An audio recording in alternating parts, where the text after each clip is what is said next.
Good evening. Welcome to this evening's edition of the Evening Review Show. My name is Jemima Beatrice, your host for this evening.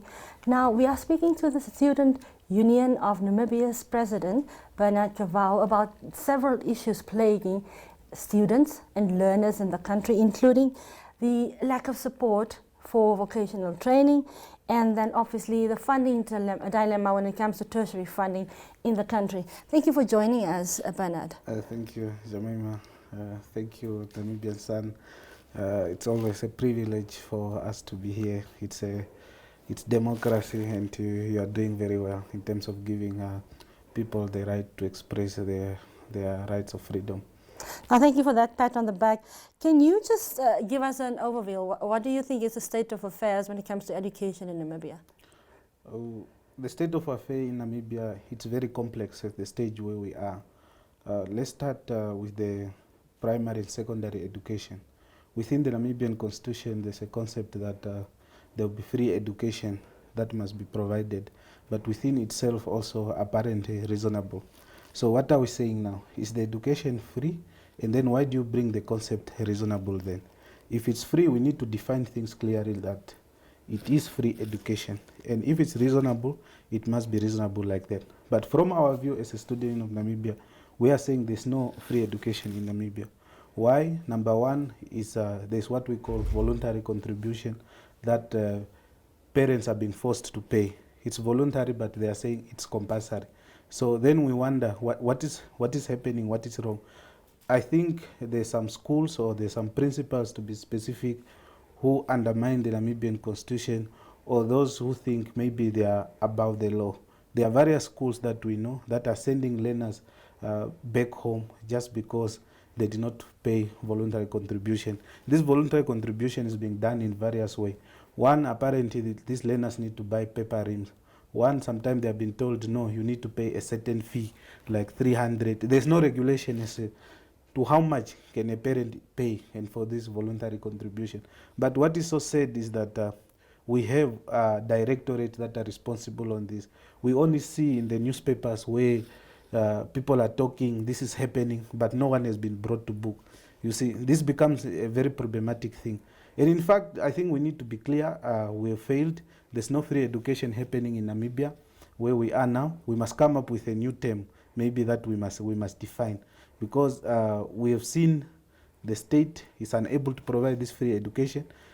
Nobody who's coming on board for us to claim that we are having free education. It's just a political statement that people bring when they want votes now, when it comes to political rally, that we are offering free education and so on. I think it's high time that we come and say there's nothing like that. And then that is on a primary level. Now, when we move to tertiary education, you know, tertiary education is supposed to be much more expensive compared to primary and secondary education. But there's a vice versa now. There's a huge budget when it comes to the Ministry of Basic Education. I think they get maybe the third budget or so, or government budget. But at higher education, you just have sometimes 4 billion or 3 billion. So where is our priority? I understand there is a need for proper foundation, but there's a mismatch in terms of funding of higher education. So we have, of course, various platforms that assist students, like they say, let's say the minister, under the office of the vice president, there's this funding for marginalized students. Even that one, how long do they take for students to receive their money? It takes some, they even receive it the following year. Some maybe they will receive it in the middle of the year. I don't know whether we are helping or we are just testing to help. Now we have the biggest junk, such as NSFAF. NSFAF, it's a very complex institution that we have. You see, I think on record, if you can look, 2018, we were well beaten when we demonstrated Special Reserve Force. In fact, we even won that case because the police were wrong. But even after students demonstrating, the status quo does not change amicably to the best interest of the student. The budget, it remains the same. It's within either 1.1 billion or sometimes it goes to 1.4 billion. Now, but concerns are always been brought forward. The challenge we have now with NSFAF is that the budget is limited. Those who are in authority, let's say we can start even with the parliamentarians. We have a lot of young people who are parliamentarians who have seen the suffering when they were students. But we don't see them even in parliament to stand up and say, yes, I think the budget for NSFAF need to be increased. You see, that's another challenge. We also have a challenge when it comes to even the Ministry of Finance, when it comes to releasing these funds.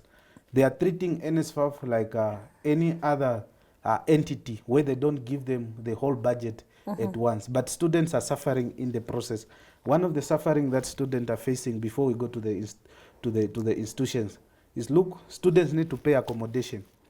But a students come from Mangeti, a student come from Okapia, they come to Windhoek, and with the aim that they'll be assisted by NSFAF. But unfortunately, NSFAF come on board in the middle of the year. So how do we expect the student, how are they surviving through this process? You see, that's in terms of accommodation. And then there are issues of transport for students. The whole thing of NSFAF is supposed to be there to assist students, even to pay for their transport, to go from wherever they are staying. Of course, we know a lot of students are in squatter camp because we don't have hostels or accommodation for students. It has always been a blueprint. And another issue is this money, students are supposed to buy technology gadgets, students are supposed to buy books, students are supposed to buy meals. Now, I wonder, how do people sleep knowing that there is a student there who's sleeping with hunger, there's a student who's missing classes, but there is NSFAF that's supposed to assist them on time. But then those in authority, they take long for this money to be released to students. Tell me, Benhard, you have mentioned a number of issues. Number one, I would like you to just tell me what you as a union is doing when it comes to the compulsory voluntary, well, they've called it school development fund, that people are asking parents to pay despite education being free. When parents, I assume parents are complaining to you. What are you doing? Are you reaching out to schools when this happens? And then number two, you also formed part of NANSO leadership at some point when Patience Masua was there. And you've just said that there are members of parliament young members of parliament, and they don't raise these issues. Have you reached out to Patience about this issue and asked her to address this, and what has been the feedback? Okay, thank you. With the voluntary contribution, these schools, we've engaged them.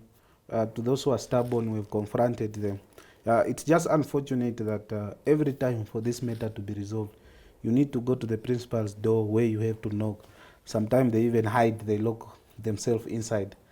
We don't know why are they hiding, for example. But anyway, as a responsible union, we are proud to say we've never failed any case whereby learners has been chased out of classroom just because they did not pay voluntary contribution. So, but as moving forward, what you are saying, I think it's enough with the talks now. Anybody who do this, I think we should challenge each other in terms of the judicial system. We must also put them on record and shame them that, yeah, principal who or HOD who have done this. Maybe there's a need for that type of confrontation for the system to be changed.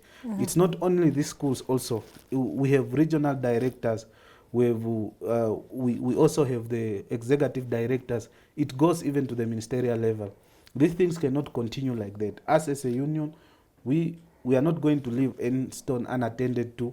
We'll take everybody on in the best interest of the Namibian student and learners. But now the second question, it's very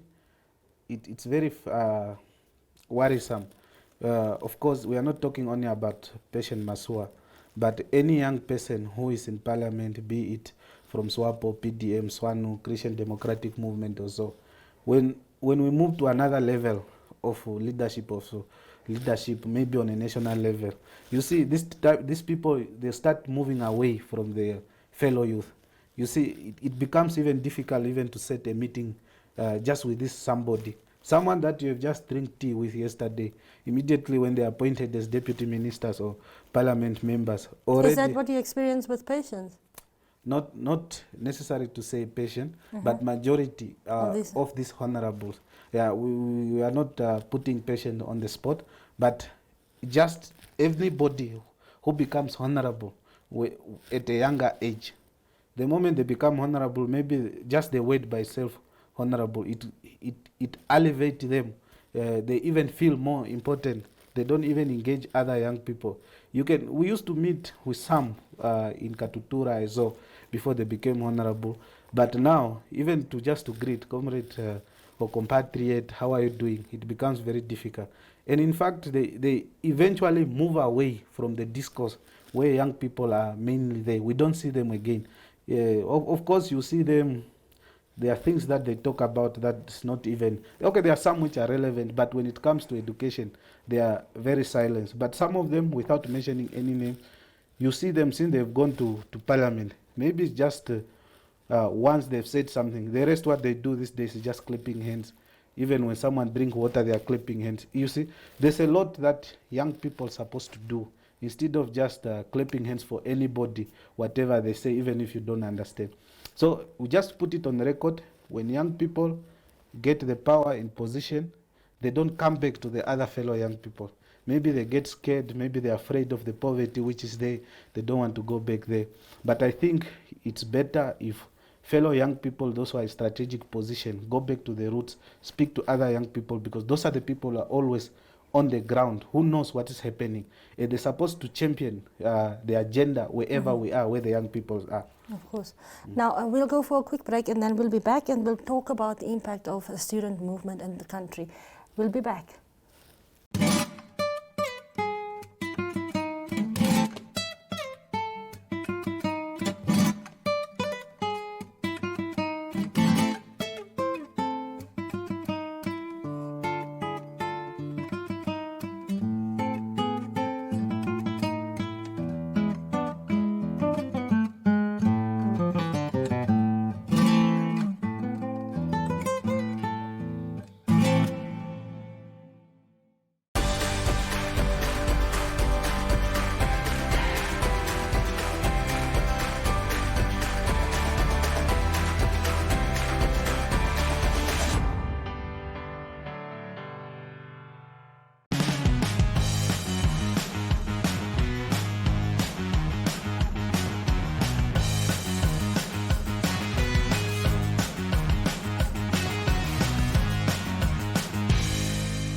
Welcome back. Now, if you've just joined us, I'm Jemima Beerkus, your host this evening, and I'm speaking to Benhard Kavau from the Student Union of Namibia, and we are talking about several issues plaguing the education sector in the country as well as students. Now, before we went on a break, Benhard, you talked a lot about the fact that young people are shutting their compatriots out when they get into leadership positions. This brings obviously the question of the student movement it raises the question about the relevance of student movements. I mean, why then do you need student movements if leaders, once they get into positions, forget about people out there? So can you talk to us about how seriously authorities take you and also your members? You see, with a student movement, it's just like the three pillars of government, where the separation of power and the checks and balances. It is for that reason sometimes we say it's advisable that, you can't be in a political position and then at the same time you can be in a student leadership position, because then there'll be a conflict of interest. As a student union, you represent anybody regardless from a political party that they are coming from. You see, it's that separation of power. Now, where our power is vested as a student union, from the grassroots, of course, our power is within the classroom. We go to any school and check what is happening there. We attend parent meetings. We go as further as even to TVET sectors. We check what is in the policy of the TVET sector. Is it the one that's being practical in the classrooms? You see, I can give you an example like when online came on board with TVET, almost the TVET was at standstill because we don't have the machinery to Do things online? do things online. The other relevance of student union or body is that it's there because you are a student, you are part of the challenges, you can see what's happening in the classroom. And you are also part of the system, be it NSFAF, you are feeling the pinch when you are not being paid. And the most important one is you are on the ground, you engage everybody on a daily basis. These are the same people that you sit with in the classroom, same people you sit with to church if you go to church. These are the same people you sit with if you drink beer. Do you see? So you are always there, you are always informed, whether it's through jokes, whether it's through a serious talk. We don't need anybody sometime to write to us an official email. They can do it through a call, they can talk to Shikesho, they can talk to Vapa or anybody just like that. That is how we are. We are closer to the masses more than everybody. Students don't need any bookings to be with us. And the most relevant thing is, I think on record, we are autonomous. We are not affiliated to anybody. We are not remote controlled, whereby before you do this, you need permission from entity A or B. Do you see? Because we are free, when we see that this matter really, it's in the best interest of the student, we address it directly without any conflict of interest. There's a lot that we have done. Just recently, NAMCO stories, students, they ran everywhere to their parents. They could not be able to resolve them to go back to the classroom because of pocket Wi-Fi. It just took us 30 minutes already. Students are back in the classroom. Just for the benefit of the viewers, can you elaborate a little more on that NAMCOL issue? What exactly was it? What happened there? With NAMCOL issue, parents just received letters. Their kids were the papers to go to classrooms. Then they were told you are not going to enter the classroom today is because you did not purchase the pocket Wi-Fi. And this pocket Wi-Fi was costing 690. And well, we know Namibia is a context of itself. You know, we have different class. Those who are from, I think we are all from the needy majority. So these students were unable to purchase this pocket Wi-Fi. 690 is expensive. Yes. You see. Then from there, then the students say, well, since we don't have money, we take it to our parent. Now the parents went further to engage NAMCOL to say, look, we understand you, but unfortunately it's a short notice to us. You never communicated to us. Students do not have money to purchase these things. Please take them back to the classrooms. There was a bit of some arrogance, some structures, you know. We came on board. We went to them. We explained to them, look, you can't enforce something like this. It's even a contravention of the Namibian constitution in terms of access to education. We don't need to remind you. You can even read it yourself. And we also told them it's good to engage on the table with the parent before you take this type of drastic decision. Mm-hmm. And also we must not daydream. You know, we have people, because they are in high position, they just go, maybe in Europe, they just go see, here there's pocket Wi-Fi, here there's technology everywhere in the classroom. And then they think because it's working in Japan, then immediately it must work in Namibia. But it's supposed to be a process. You prepare the people. You prepare the people so that they are able to meet the standard. But fortunately, through amicable discussion, of course, going forth and on, the learners are back now in the classroom. They are happy. They are studying. That is what we are happy about. We hear of them, they are saying, no, they have to go sign acknowledgement of debts. How do you put someone... and how are you addressing that as a union? As a union, we have told them we are not going to accept that. We are not going to put young people as 16 years old. Already you are indebted without you even being employed. You see? Yeah. We are waiting. We are still waiting for those letters. Until today, no letters that are directing the parent that they must pay. Until when we see these letters, we've already told them we are not happy with such position. You see, you can't force people just to buy things because maybe you have business deals that you want to achieve. Well, technology is needed, but it must not be a burden to our learners. We are very clear. We don't support learners to sign debts that so that after 10 years they are blacklisted. They can't even purchase a house. They can't purchase a car, because it's every black child's dream that one day you must also be driving, you must have a house. So that is the status quo of NAMCOL when it comes to pocket Wi-Fis. Okay, so you've raised a number of issues, including obviously what you believe is a funding dilemma when it comes to tertiary education in Namibia. Now, can you share with us what is SUN's proposal on how to deal with this? How do you think what model do you have in mind to solve this dilemma? It's very simple. As a student union of Namibia, we are saying, look, increase the funding of education. There's no such thing as a priority field of study. You're already blocking people, because that is one of the challenges that we have. Some people just check, I think today institution A must offer this, then it becomes a priority. No, every course is a priority. We must just be honest to ourselves. The challenge is money. And the issue is not that there's no money in the country. We have money. It's just that we are not using it for the right purpose. Do you see? One way on how we are going to resolve this NSFAF dilemma is let's run NSFAF in a form of maybe a business wing. If it's difficult for business people like these fishing quotas, mining sectors, even to give a 10% of the profit per annum to contribute to NSFAF for student funding, then let NSFAF also be given fishing quotas.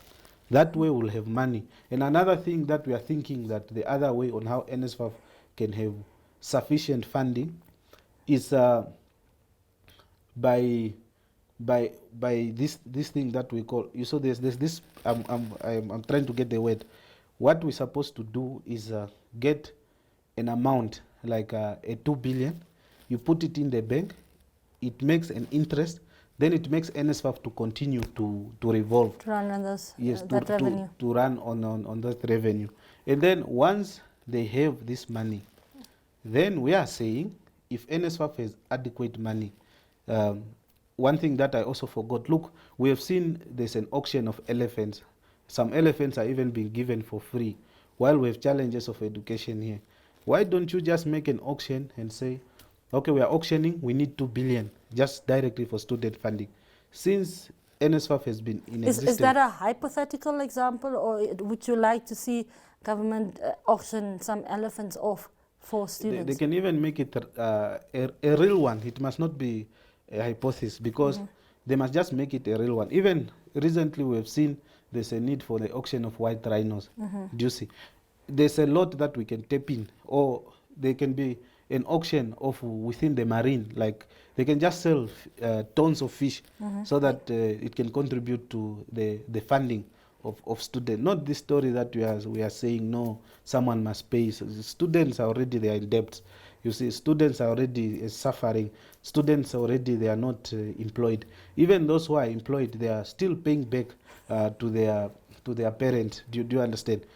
Like, for example, like myself, I'm the first one to work in my family, and then we are 5. I have to take care of my younger siblings to go to schools. To make it worse, I'm an orphan. I've become a father at a younger age. Do you see? Now you expect to put a burden on me so that I can pay back. Like for us as a union, we think even the story of saying student must pay back, it's not a good statement. We must just go back to the ground. Colleagues, we are all in Africa. We know the challenges that are at home. And we have a success story in Zimbabwe. Exactly. There's been a free, like in Zimbabwe, if you look at the Zimbabweans, they are all educated. I think it's better for you to have an educated person than to have a person who's not educated. Look at them. Someone can have a degree, but you see them venturing into business. Like this thing we are saying, young people must create employment for themselves. It's only an educated mind, do you see? But before, even after an educated mind, you must create an instrument. You must create space. And the type of space, of course, before I move there, Jemima, look, the challenge that we have now with NSFAF or any funding modality, institutions of higher learning runs on expenses. They need to pay water, they need to pay electricity, they need to pay salaries, they need to put fuel. Even institutions that are subsidized by government, let's say UNAM and NAST, they are also struggling. But think of institutions now that are just depending on payment of tuitions. And then what happens? Some of these institutions, they go and get loans. They go and get loans and then they pay this loan with interest. But when NSFAF money comes in, it just comes as it is. So what are we doing now? We are killing all the institutions. You see, we are putting them in debt. So we are not helping. We cannot recover the economy like that. That is why... Benhard, I know you have a lot on your mind, but we are really pressed for time, so we have to conclude here. Thank you. We are going to conclude now. You see, in terms of, we are more interested in the TVET sector. You know, we are saying government must come up with a CAP system whereby they build factories so that the students who are doing TVET, they go and practice there. We want Zambezi to produce shoes. You know, we want Kavango, because there's a lot of timbers, make chairs for the learners. We'll buy them for free. You can even check Premier League. They are using that big table. That timber, I think I've recognized it. It's from Kavango region. You see? Yeah, so I think there's a lot that we need. We are always engaging. We must stop taking the jobs of the young people to European country. Absolutely. We must start fixing our issue. We want to train people, even this issue of green hydrogen. Already there must be courses training people green hydrogen. Otherwise we are creating employment for other people. The issue of timbers, let's make chairs here in Namibia. Let's make toothpicks here. Let's purify our salt. We have a good population. Thank you. Thank you very much. And thank you for joining us once again. Thank you for tuning in. Have a good night. Good night.